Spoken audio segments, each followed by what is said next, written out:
रूस के कजान शहर में 22 अक्टूबर से ब्रिक्स के 16वें शिखर सम्मेलन का आयोजन हुआ। ब्रिक्स सम्मेलन में भाग लेने के लिए प्रधानमंत्री नरेंद्र मोदी 2 दिन के दौरे पर कजान पहुंचे। रूस पहुंचने पर कुछ रूसी लोगों ने पीएम मोदी का बड़े ही अनूठे अंदाज में स्वागत किया।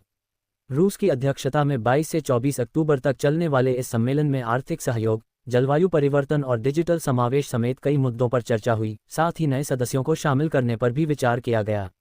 शिखर सम्मेलन के मौके पर रूसी राष्ट्रपति व्लादिमीर पुतिन, प्रधानमंत्री नरेंद्र मोदी, तुर्की के राष्ट्रपति एर्दोआन, फलस्तीनी राष्ट्रपति महमूद अब्बास और संयुक्त राष्ट्र महासचिव एंटोनियो गुटेरेस के साथ बैठक की। भारत के प्रधानमंत्री नरेंद्र मोदी और रूसी राष्ट्रपति व्लादिमीर पुतिन की मुलाकात हुई और द्विपक्षीय बातचीत भी हुई। दोनों देशों के बीच घनिष्ठ संबंधों और बेहतर समन्वय का जिक्र करते हुए पुतिन ने पीएम मोदी को संबोधित करते हुए मजाकिया अंदाज में कहा कि भारत और रूस के संबंध इतने प्रगाढ़ हैं कि मुझे लगता है आप मेरी बातें बिना ट्रांसलेटर की मदद के भी समझ सकते हैं। पुतिन के इतना कहते ही पीएम मोदी ठहाके लगाकर हंस पड़े। रूस के कजान में ये शिखर सम्मेलन उस वक्त हो रहा है जब दुनिया में कई मोर्चों पर युद्ध चल रहा है। जहां रूस यूक्रेन बीते 2.5 साल से जंग में उलझे हुए हैं, तो वहीं दूसरी ओर पश्चिम एशिया में इसराइल और हमास के बीच शुरू हुए युद्ध के बाद कई मोर्चों पर संघर्ष जारी है। पीएम मोदी ने रूस पहुंचकर एक बार फिर दोहराया कि हर समस्या का हल शांति से ही संभव है। यह पारस्परिक रूप से लाभकारी सहयोग विकसित करने के अवसर प्रदान करता है जो देशों के सतत विकास और वृद्धि में योगदान देता है। रूस के कजान में ब्रिक्स शिखर सम्मेलन के दौरान प्रधानमंत्री नरेंद्र मोदी ने बुधवार को संयुक्त अरब अमीरात यूएई के राष्ट्रपति शेख मोहम्मद बिन जायद अल नाहयान से मुलाकात की। समिट के शेड्यूल से हटकर अचानक हुई इस मुलाकात में दोनों नेताओं ने एक दूसरे के प्रति आत्मीयता दिखलाई और भाइयों की तरह खिलखिलाकर बात करते दिखाई दिए। पीएम मोदी चीन के राष्ट्रपति शी चिनफिंग के साथ द्विपक्षीय वार्ता की।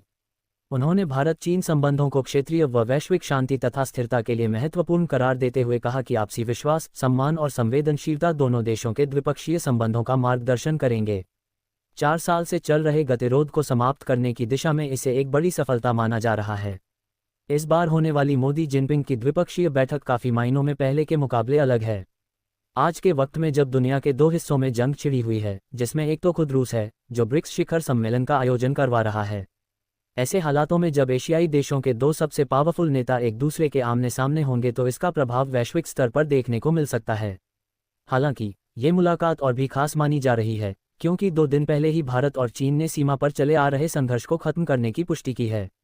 इससे पूरी दुनिया को एक संदेश भी गया है कि 2 पड़ोसी अपने हितों को लेकर काफी गंभीर हैं। दोनों नेताओं ने इस बात की पुष्टि की कि 2 पड़ोसी एवं इस धरती के 2 सबसे बड़े राष्ट्रों के रूप में भारत और चीन के बीच स्थिर, अनुकूल एवं सौहार्दपूर्ण द्विपक्षीय संबंधों का क्षेत्रीय तथा वैश्विक शांति एवं समृद्धि पर सकारात्मक प्रभाव पड़ेगा। ये बहुध्रुवीय एशिया और बहुध्रुवीय विश्व की दिशा में भी योगदान देगा। दोनों नेताओं ने रणनीतिक एवं दीर्घकालिक परिप्रेक्ष्य में द्विपक्षीय संबंधों को आगे बढ़ाने, रणनीतिक संवाद बढ़ाने और विकास संबंधी चुनौतियों का समाधान करने में सहयोग करेंगे।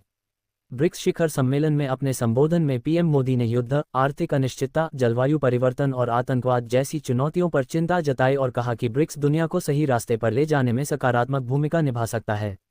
उन्होंने रूस यूक्रेन संघर्ष को शांतिपूर्ण वार्ता के माध्यम से हल करने का आह्वान करते हुए एक स्पष्ट संदेश दिया। प्रधानमंत्री ने इस दौरान संयुक्त राष्ट्र सुरक्षा परिषद और अन्य वैश्विक निकायों में सुधार की भी वकालत की।